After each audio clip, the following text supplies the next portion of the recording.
good thing that we have you on the show today, Brandon, to kind of decipher the complex web of pop culture that seems to be like spreading in Herschel Walker's mind. I guess he watched a movie. Decided to talk one movie. A certain movie. He decided to talk about said movie on a campaign event, and I've never seen this movie, so you're gonna have to kind of take us through this here. But he goes into like exhaustive detail about the plot points here.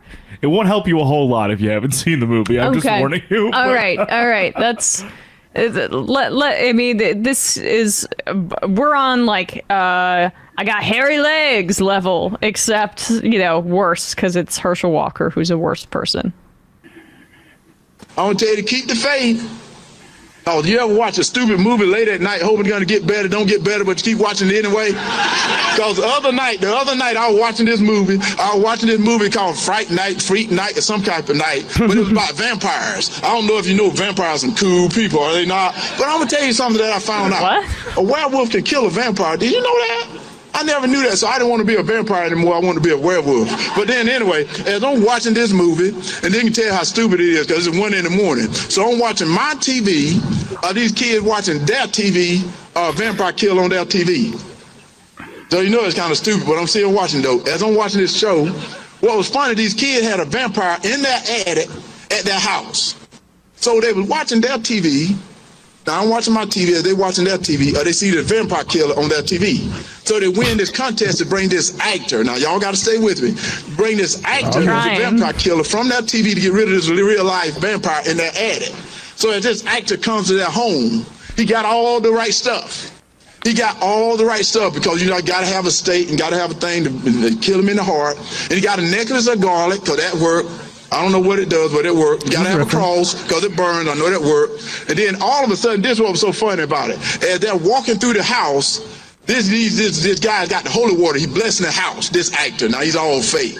He's blessing the house with his holy water. They walked upstairs and this vampire looking real good in this black suit. Whoa, that sounds like Senator Warnock, doesn't it? Looking all good in this black suit, floated from the ceiling. He floated from the ceiling looking good and cool. And I'm thinking, whoa, they better get out of that house. If somebody float from your ceiling, get out of that house.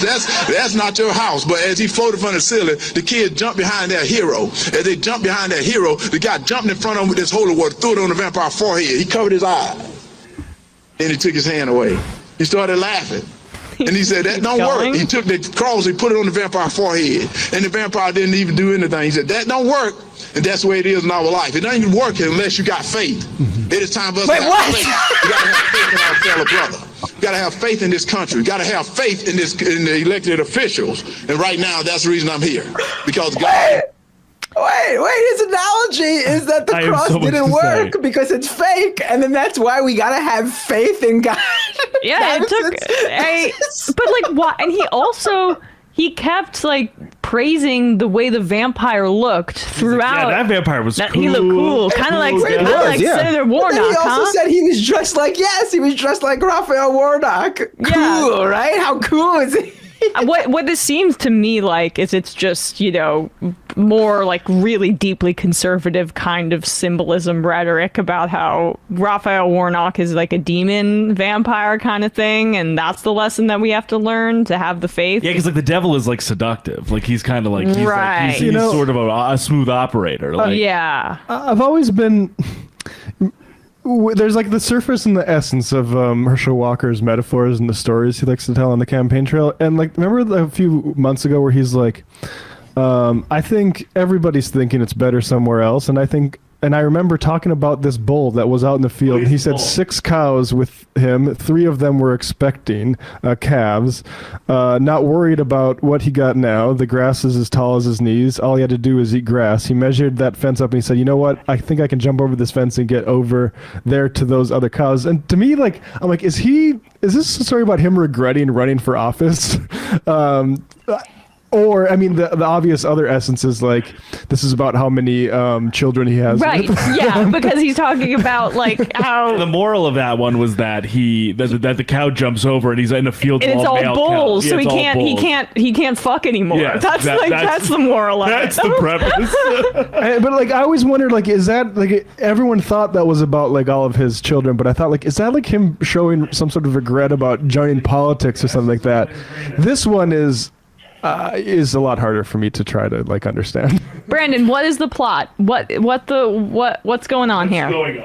Well, I mean, that is the plot to the movie Fright Night. It's just not the moral or point of Fright Night. It's just like the things that kind of happen in it, which I guess is what I find so amusing about it, because he's so taken by the act of people in a movie watching something on, television, like, reading a book or something. That's still like, once you're in media, you can't be engaging with that. But that's like such a common thing. Like, don't show this guy like a video of a train coming at him. He might freak out. But yeah, no, Fright Night is a very popular movie from the 80s, a very popular vampire movie directed by Tom Holland, same guy who directed Child's Play. He directed The Langoliers, the Stephen King miniseries. That was a great miniseries, I should say. Great miniseries. Yeah. I think a lot of people enjoyed The Langoliers. So Tom Holland, not the actor who plays Spider-Man, but the guy who directed those movies, kudos. Of course, this assumes he doesn't mean the remake that they made in 2011 starring Colin Farrell. But I mean, yeah, in the movie Fright Night, Roddy McDowall's character plays like a old horror movie star, kind of based on Vincent Price, named Peter Vincent, who like hosts like an Elvira style like movie watching like show where like he plays horror movies called Fright Night, and the movie is named after the movie the movie's named after the show in the movie, obviously, which I guess is kind of confusing. If you've never seen the movie before, it's kind of confusing. That's why I got confused.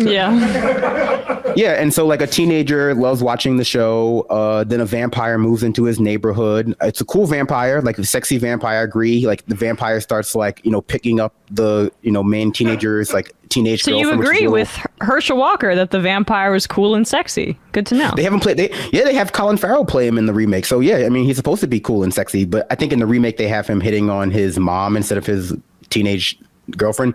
That's neither here nor there. But then after the vampire starts doing vampire stuff, the teenager goes, I'm going to call the guy on television who hunts vampires to have him come and help me fight this vampire. And he shows up with his vampire hunting stuff. The part that I find interesting is that there are no werewolves in the movie Fright Night. There's a kind of character called Evil Ed who gets turned into like a ghoul type vampire, but he's still a vampire. The only movies I feel like where werewolves are said to be able to kill like vampires inherently are like, I don't know, the Underworld series starring Kate Beckinsale. Yeah. And then specifically like the plot of Van Helsing is about like a werewolf having to bite Dracula to kill him. So I think that for some reason he's seen the movie Van Helsing, the Hugh Jackman vehicle from early 2000s multiple times and has like inculcated vampire and werewolf lore from that movie, and now he's going to like watch the classics. But yeah, no, I mean that is the plot of Fright Night. No werewolves though, so don't watch it for the werewolves. werewolf part. Yeah, which is a big part of like his personal journey with vampire and vampire identification. He wanted to be one until he knew that werewolves existed. Now he doesn't want to be one. And so werewolf. Maybe Herschel holy. Walker was a big. Yeah. Maybe Herschel Walker was a big True Blood fan. That's another one where werewolves and could have been. I'm now imagining he's Herschel Walker a big Twilight fan. I mean, is he Team Edward or Team Jacob? There are so many important questions that I just want to hear Herschel Walker.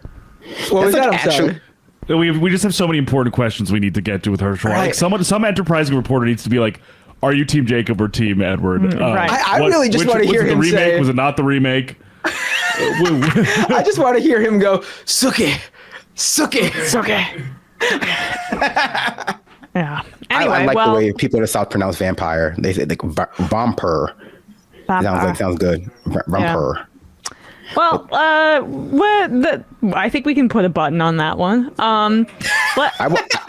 He's great at describing movies. I want him to give a few more movie like reviews, a few more like movie synopses. He needs a letterboxd. Come on, Herschel Walker. Let's do it.